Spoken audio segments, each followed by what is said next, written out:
Hi friends, ఎలా ఉన్నారు? మీరు గనుక కొత్తగా చూస్తున్నారా అయితే ఛానల్ కి సబ్స్క్రైబ్ చేసుకోండి. ఇంకా చాలా మంచి వీడియోలు వస్తాయి. గుప్పెదాంతా మనసు ఏప్రిల్ 1-3-2024 ఎపిసోడ్ 1049. రాజీవ్ వేసిన ప్లానులో వసుధార చిక్కుకుంటుందా లేదా? గుప్పెదాంతా మనసు ఏప్రిల్ 1-3-2024 ఎపిసోడ్ 1049.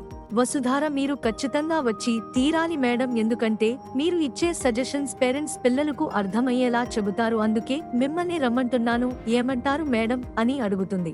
మహేంద్ర మను కూడా వస్తున్నాడు అనుపమ అంటాడు. అనుపమ లేదు, నాకు రావడం ఇష్టం లేదు, నేను రాలేను, నాకు ఇబ్బందిగా ఉంటుంది అని చెబుతుంది.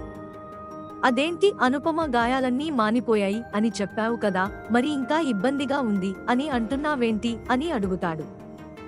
వసుధార, అలా అనకండి మేడం, మీరు ఖచ్చితంగా రండి ప్లీజ్ అంటుంది. అనుపమ సైలెంట్ గా ఉండిపోతుంది. మహేంద్రే, మా వసుధార అనుపమ సైలెంట్ గా ఉంది కదా అంటే మౌనం అంగీకారం అని అర్థం కదా, అనుపమ వస్తుందిలే అని అంటాడు మహేంద్ర.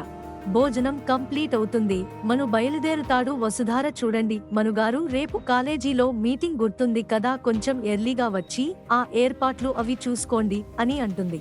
మను, అలాగేనండి, కానీ మేడంని రమ్మని అలా పోస్ట్ చేయడం నాకు నచ్చలేదు అని అంటాడు. మను, వసుధార, అదేంటని మేడం ఆరోగ్యం అంతా బాగుందని చెబితేనే కదా మేము రమ్మన్నాము, లేదంటే మేము ఎందుకు రమ్మంటాము చెప్పండి. అయినా అనుపమ మేడంకి గాయాలన్నీ మానిపోయాయి, ఎక్కువ రోజులు రెస్ట్ తీసుకున్నా కానీ కొత్తవి మొదలవుతాయి, వాడికి ఎక్కువ కూడా రెస్ట్ ఇవ్వకూడదు, అందుకే నేను మేడం ఆరోగ్యం గురించి కూడా ఆలోచించి అలా కాలేజీకి వస్తూ పోతూ ఉంటే మెల్లిమెల్లిగా తను మళ్లీ వర్క్ లో పడి అన్ని టెన్షన్స్ మర్చిపోతుంది, అందుకే రమ్మని చెప్పాను అంటుంది. వసుధార, మను, సరేనండి, మరి నిన్నటి మీటింగ్ లో దేవయాని మేడం మిమ్మల్ని అంత పెద్ద మాట అన్నారు, మీరు ఎందుకు అలా సైలెంట్ గా ఉండిపోయారు అని అడుగుతాడు. వసుధార, చూడండి మనుగారు, మీరే చెప్పారు కదా, దారి వెంట వెళుతుంటే కుక్కలు ఎన్నో మొరుగుతుంటాయి, మొరిగిన కుక్క దగ్గర ఆగిపోతే ప్రయాణం ముందుకు సాగలేదు అని చెప్పారా, లేదా మీ మాట ప్రకారమే నేను అలా సైలెంట్ గా ఉండిపోయాను, ఆవిడ ఏదో అన్నదని నేను కూడా అప్పుడు రెచ్చిపోయి మాట్లాడితే ఆ మీటింగ్ డిస్టర్బ్ అయ్యేది, అయినా వెంటనే ఫణీంద్ర సార్ వాళ్ల నోరు మూయించాడు కదా, అలాగే ఎవరు ఎన్ని అనుకున్నా నాకు రిషి సార్ మీద ఉన్న ప్రేమ ఏ మాత్రం తగ్గదు, ఎప్పటికీ తగ్గదు, ఎప్పటికైనా రిషి సార్ని వెతికి తీసుకువస్తాను అని అంటుంది వసుధార. మనం, అలాగేనండి, మీరు ఆ రోజు మాట ఇచ్చేటప్పుడు నేను కూడా ఉన్నాను, 3 నెలల్లో పూరి సిసాన్ని వెతికి తీసుకువస్తాను అని చెప్పారు కదా, నేను మీకు ఎనీ టైం మీకు అందుబాటులోనే ఉంటాను, రిషి సార్ని వెతకడంలో నేను మీకు సపోర్టింగ్ గా ఉంటాను, వెళ్ళొస్తాను అంటూ మను వెళ్ళిపోతాడు. కట్ చేస్తే దేవయాని చప్పట్లు కొడుతూ శైలేంద్ర దగ్గరికి వచ్చి శైలేంద్ర, వెరీ గుడ్ నాన్న, ఇప్పుడు నీ విజయం కనిపిస్తుంది, శైలేంద్ర ఇప్పుడు ఎందుకు కాలం మన వైపు మొగ్గు చూపుతున్నట్లు నాకు అనిపిస్తుంది, ఎలాగైనా ఆ వసుధార ఓడిపోవడం, నువ్వు ఆ ఎండి సీట్లు కూర్చోవడం, ఆ కాలేజీకి రాజు అవడం అది గ్యారంటీ అనిపిస్తుంది నాకు అంటుంది దేవయాని. శైలేంద్ర, అదేంటి మా, ఉన్నట్టుండి ఇప్పుడు ఏం ఘనకార్యం చేశాను నేను, నన్ను అంతగా పొగుడుతున్నావు అని అంటాడు.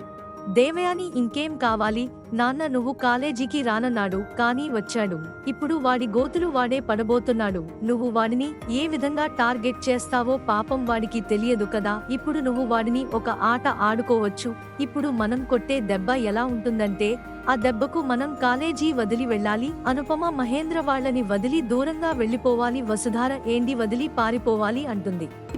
దేవయాని, నువ్వు ఆ మను గాడి వెంటే ఉంటూ వాడికి హెల్ప్ చేస్తున్నట్లుగా ఉంటూ వాడిని టైం వచ్చినప్పుడు అల్లా ఆడేసుకో అంటుంది. దేవయాని అప్పుడే అక్కడికి ధరణి వస్తుంది. ఏంటి అత్తయ్య హెల్పింగ్ అని మాట్లాడుతున్నారు ఏంటి, ఈ మధ్య తల్లి కొడుకులు చాలా మంచిగా మారిపోయినట్లు అనిపిస్తున్నారు అని అంటుంది. దేవయాని, ఏంటిదరిని వెటకారంగా ఉందా, ఎప్పుడు నువ్వు మధ్యలో దూత వేంటి, ముందు నువ్వు ఇక్కడి నుండి వెళ్ళిపో అంటుంది దేవయాని. ధరణి, అయ్యో అదేంటి అత్తయ్య అలా మాట్లాడుతారు, నేను మధ్యలో ఏమీ రాలేదు, నేను వస్తుంటేనే మీరు మాట్లాడుకుంటున్నారు అంటుంది ధరణి. దేవయాని చేసిన వెటకారం చాలుగాని ముందు నువ్వు ఇక నుండి వెళ్ళు ధరణి అంటుంది. ధరణి, సరే అత్తయ్య, మీకెందుకు అంత శ్రమ, నేనే వెళ్ళిపోతాను లెండి, మంచిగా మాట్లాడుకోండి అంటూ వెళ్ళిపోతుంది ధరణి. కట్ చేస్తే రాజీవ్ కాలేజీలో పనిచేసే వాళ్ళని నలుగురిని పిలిచి, మీరు నాకు ఒక హెల్ప్ చేయాలి, అందుకు మీకు కావలసినంత డబ్బు ఇస్తాను అని అంటాడు.